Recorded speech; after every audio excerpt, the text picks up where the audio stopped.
I want to ask you something, and I need you to be honest with yourself. How many children does Nancy Guthrie have?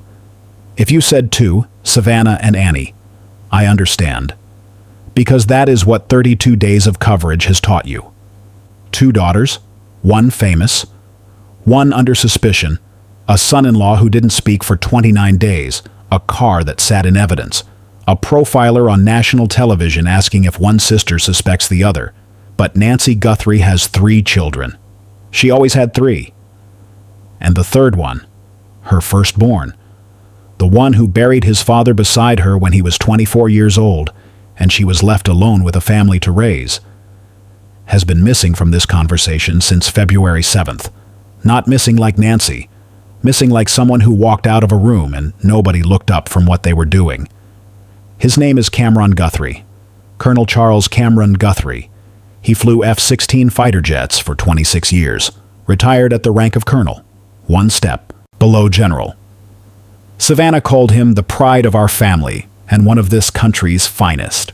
On day 4, he sat down alone in front of a camera, the only sibling other than Savannah to ever do that, and delivered the most precise, most direct message to the kidnapper that anyone in this family has made.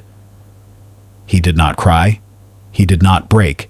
He spoke like someone who had spent a career communicating under pressure, because that is exactly what he is. And then he stopped. He was not at the memorial on March 2nd. When Savannah, Annie, and Tommaso walked arm in arm to the yellow flowers outside their mother's home, the moment every camera in America captured, the retired colonel was not in the frame. Everyone watches Tommaso. Everyone suspects Annie. Every profiler, every retired agent, every cable news analyst has spent a month examining 2 of Nancy's 3 children. Nobody has said his name. Tonight, for the first time, somebody is going to. I need you to understand who this man is, because the distance between his background and his invisibility in this case is the widest gap nobody is talking about. Charles Cameron Guthrie, born around 1964. Nancy's firstborn, her only son. He grew up in Tucson with his sisters, Annie in the middle, Savannah the youngest. Their father Charles died suddenly of a heart attack in 1988. Cameron was in his early 20s. Savannah was 16. Savannah once said, "When my dad died, our whole family just hung on to each other for dear life." That is what Nancy did. She held 3 children together by herself. She worked as a clerk at the University of Arizona's Public Affairs Department. She never remarried. She raised those kids in that house in the Catalina foothills, the same house that is now surrounded by yellow ribbons and no trespassing signs and a question that has no answer. Cameron chose the military, and he did not choose a quiet corner of it. He chose to fly the F-16 Fighting Falcon, single-engine, supersonic, a combat aircraft built for air-to-air and air-to-ground missions. Flying one means processing multiple threat systems at the same time while making life-or-death decisions at speeds above Mach 2. You do not get into that cockpit by being average at anything. He spent 26 years with the Vermont Air National Guard's 158th Fighter Wing, the Green Mountain Boys. Rose to Colonel. 06, the highest rank a commissioned officer holds before they start calling you General. In 2018, Savannah posted an Instagram tribute for his retirement. She wrote, "I have never been more proud of my big brother. He has flown for our country for 26 years. After he retired, he disappeared. Not in a suspicious way. In the way military people often do. No social media, no interviews, no public presence. He lived in Vermont, 2,300 miles from Tucson, and he lived quietly. The man had earned his privacy, and he took it. Until February 1st, 2026, when his mother vanished from that house. And for 7 days, exactly 7, Cameron Guthrie stepped into the light. Then he stepped back out, and nobody noticed. I have watched every video, every statement, every frame of footage this family has released, and there is something about the 7-day window, day 3 through day 7, that does not sit right. Not because it proves anything, but because the pattern is unlike anything the other siblings showed. Day 3. February 4th, the first family video on Instagram. All 3 siblings together, Savannah speaks at length. Annie is present. Cameron sits beside them, and at the very end says 9 words. "We love you, Mom. Stay strong. Come home." That is grief, clean and simple. A son who cannot reach his mother using the only channel he has left. Nothing unusual about it. Day 4. February 5th. This is where it changes. Cameron recorded a solo video. Let me say that again because I need it to land. He recorded a solo video. The only solo video any Guthrie sibling other than Savannah has ever made in this case. He looked into the camera and he said, "This is Cameron Guthrie. I am speaking for the Guthrie family. Whoever is out there holding our mother, we want to hear from you. We have not heard anything directly. We need you to reach out and we need a way to communicate with you so we can move forward. But first, we have to know that you have our mom. We want to talk to you, and we are waiting for contact." I have listened to that 4 times, and every time it hits me the same way, because that is not a plea, that is a briefing. He identifies himself by name, states his authority, speaking for the family, establishes the mission objective, open a communication channel, sets a condition, proof of life before anything moves forward, signals readiness, we are waiting for contact. That is textbook military communication structure. Identify, authorize, objective, conditions, readiness. I am not guessing at that. Anyone who has sat through a pre-mission brief will tell you that cadence is not something you pick up from watching crime shows. It gets hardwired into you after decades of operating under pressure. On day 4, Cameron Guthrie was the sharpest tool in this family's response. He sounded like a man running a hostage recovery. Because his training would have told him that is exactly what this is. Day 6. February 7th. The 3 siblings appear together for the last time. Savannah delivers the message. "We received your message and we understand. We beg you now to return our mother. This is very valuable to us and we will pay." Annie does not speak. Cameron does not speak. He holds their hands. He is there. And after that, nothing. Not a video. Not a statement. Not an Instagram post. Not a press appearance. Not a background mention. Not a rumor. Not a whisper.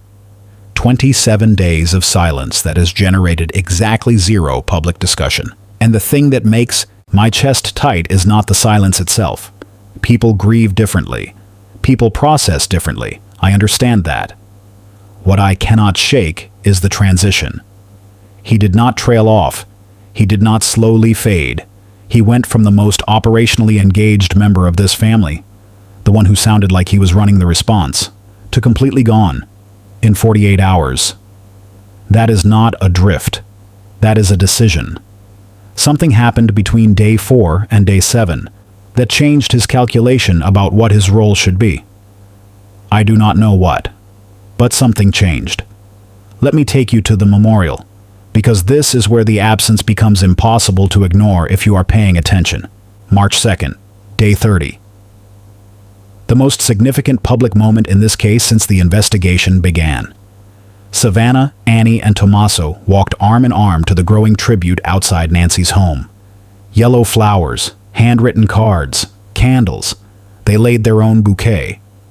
They left a note. "Mama, we miss you so much. Our hearts are broken. We are standing on ash-scorched earth. But Mom, though we are surrounded by so much darkness and uncertainty, our love burns bright." News Nation filmed it. Fox News filmed it. NBC ran it. Every network in America showed the footage. 3 family members walking to their mother's door. The image of a family holding together through the worst moment of their lives. 3 family members, not 4. Now, I am going to give you the innocent explanations first, because they deserve to be heard and they deserve to be believed until something says otherwise.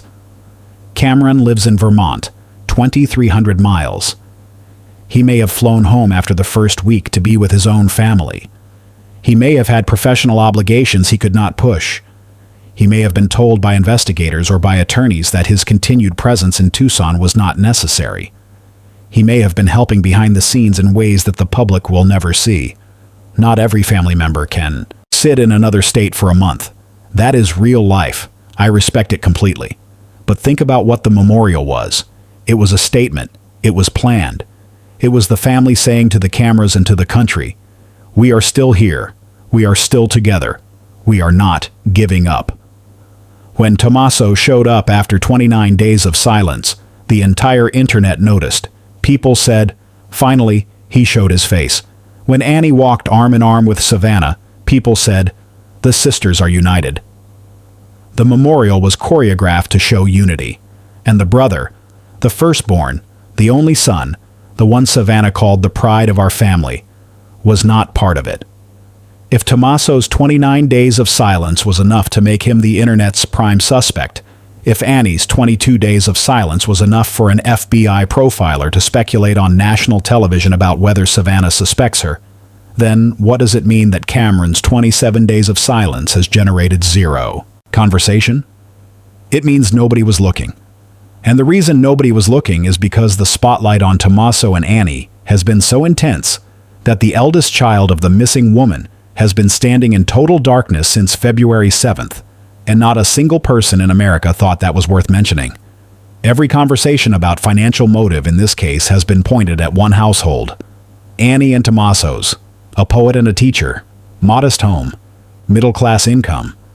The implication being, if anyone in this family needed money, it was them. But nobody has ever laid out the full financial picture. All three children, side by side. So let me do it now, because once you see it, you will understand why looking at only one household was never enough. Nancy's home in the Catalina foothills, purchased in 1985 for $85,000, valued today at approximately $1.1 million, over 3,700 square feet on a full acre of Sonoran desert land. 40 years in the family. It is the largest asset Nancy is known to hold. 3 children would presumably inherit it. Here is where each of them sits. Savannah. Net worth estimated at $40 million, $8 million a year from NBC. An $11 million townhouse in Brooklyn Heights. For Savannah, a share of her mother's estate would be sentimental. It would not move the needle on her life by a single degree. Annie. Poet. Author. Jeweler. Publicity director at Core Press. Married to Tommaso, a pea biology teacher at Basis Oro Valley. Their home is valued at roughly $650,000. For Annie, a share of a $1.1 million property would be meaningful. Not transformative, but meaningful. Cameron, retired colonel, 26 years of service. Under the Department of Defense High 36 pension system, a colonel retiring after 26 years would receive an estimated annual pension exceeding $100,000. His total net worth has been estimated between $2 and $5 million. Comfortable, stable, not wealthy by Savannah's standards, but far from anyone's definition of struggling. No will has been made public. No trust. No estate plan. We do not know if the split is equal. We do not know if one child was favored. We do not know anything about how Nancy intended her assets to be distributed. What we do know is that there is a significant wealth gap between the 3 siblings, and the family's primary shared asset, the house where their mother was taken from, sits empty right now behind yellow flowers and police tape. What happens to that property cannot be answered until what happened to Nancy is answered first. I am not suggesting inheritance motivated this crime. I am saying that in every investigation involving an elderly victim with a substantial estate, the financial positions of the heirs are part of the analysis. And in this investigation, that analysis has only been applied to one household. Nobody has held the lens up to all 3. This is the part that genuinely surprises me. 6 former FBI agents and profilers have spoken publicly about this case. Fitzgerald, O'Connell, Coffin Daffer, Clemente, Walder, O'Toole, national television. Millions of viewers.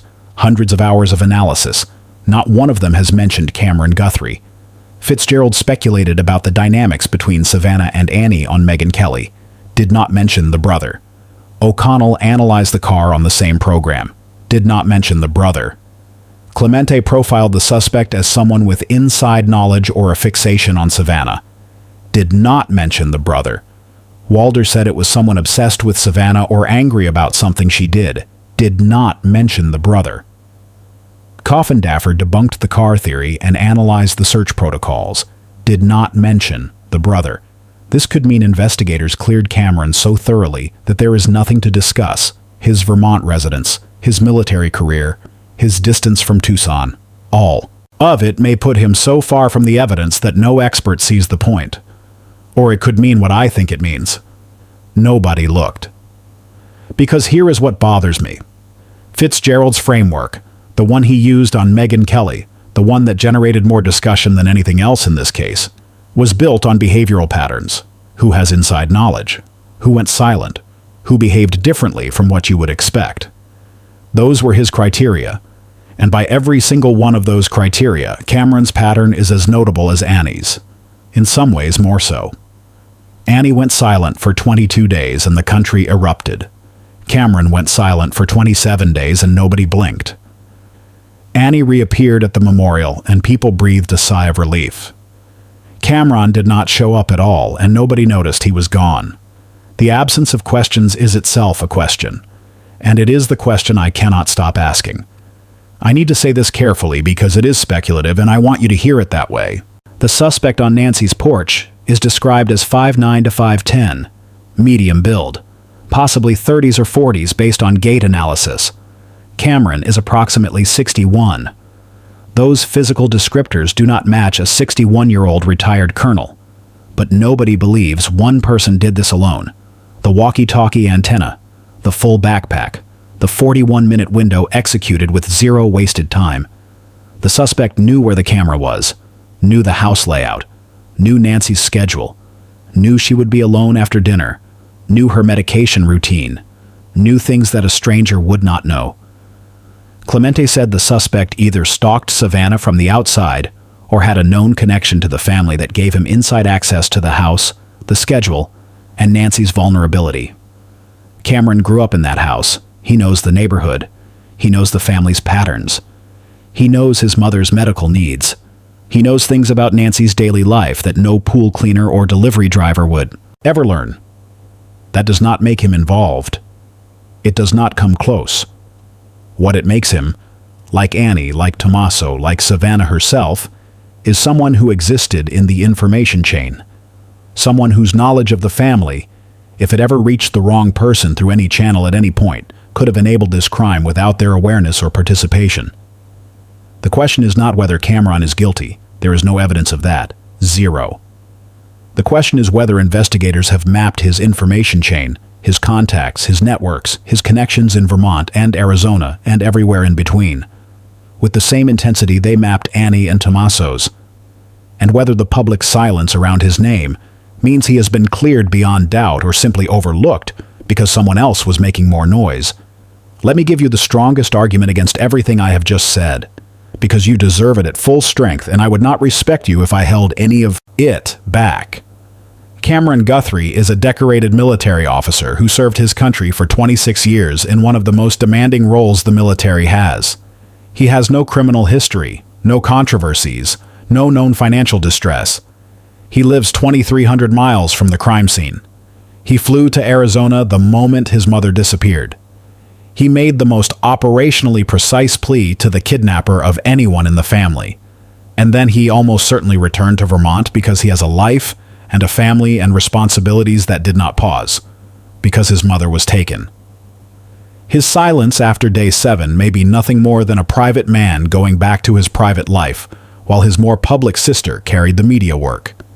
Not everyone wants to be on camera. Not everyone can sustain a month of public visibility during the worst crisis of their life. Cameron said what he needed to say, directly, clearly to the captor. And then he stepped back. That may be every single bit of the explanation. The sheriff cleared every sibling and every spouse. The DNA does not match. No law enforcement official, no FBI agent, no profiler has raised a single question about Cameron publicly. His military career argues powerfully, overwhelmingly, against involvement. He may be the most innocent person in this story. A grieving son who showed up when his mother needed him, said what needed to be said, and went home when there was nothing more he could do. Hold that with the same weight as every question I raise tonight, because it deserves exactly that weight. And it sits there because of a pattern. Not evidence, not accusation, a pattern. Savannah posted 6 videos and has not stopped. Annie went quiet for 22 days and became the center of national speculation. Tommaso never said a word and became the internet's prime suspect. Cameron delivered the strongest message of anyone in the family, and then vanished more completely than all of them. And nobody said a word about it.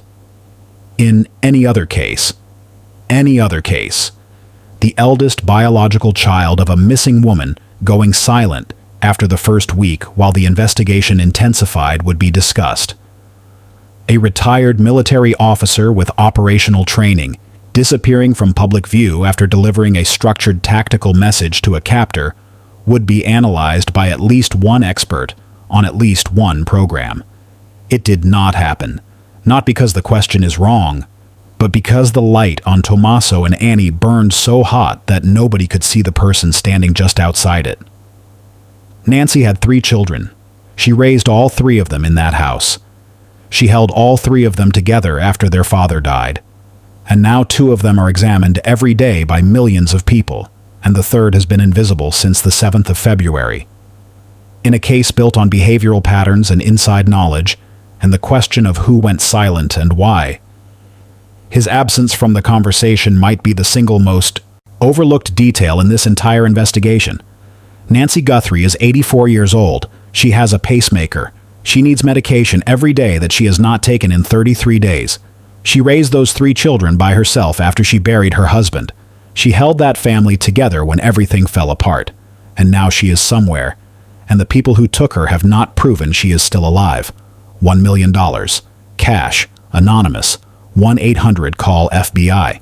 tips.fbi.gov. Pima County Sheriff, 5203-514900. Someone knows who the masked man is. Someone recognizes that tattoo on his right wrist. Someone sold him the backpack. Someone drove that car at 2:36 in the morning. And someone, whether they realize it or not, is holding the piece of information that connects the inside knowledge this crime required to the person who used it. In the next video, the ransom notes, the language, the deadlines that passed without consequence, the shift from Bitcoin to harder-to-trace coins, and one behavioral pattern inside those messages that tells you whether the person who sent them actually had Nancy when they wrote them. Subscribe, hit the bell, share this video with someone following this case, and tell me in the comments, did you know about the 3rd sibling? Did you know a retired F-16 colonel went silent on day 7 and was not at the memorial? Do you think this investigation has asked the right questions about all 3 of Nancy's children? Or only 2? We will be here when this breaks. And it will break.